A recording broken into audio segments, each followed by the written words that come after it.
सदा सस्वरूपं चिदानन्दकन्दं जगत्सम्भवस्थानसंहारहेतुं स्वभक्तेच्छया मानुषं दर्शयन्तं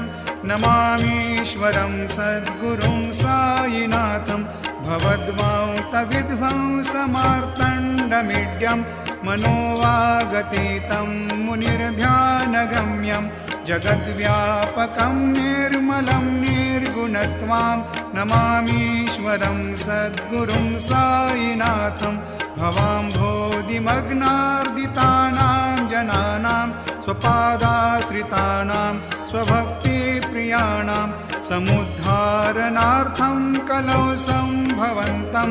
नमामीश्वरं सद्गुरुं सायिनाथं सदा निम्बवृक्षस्य मूलाधिवासात् सुधास्राविणं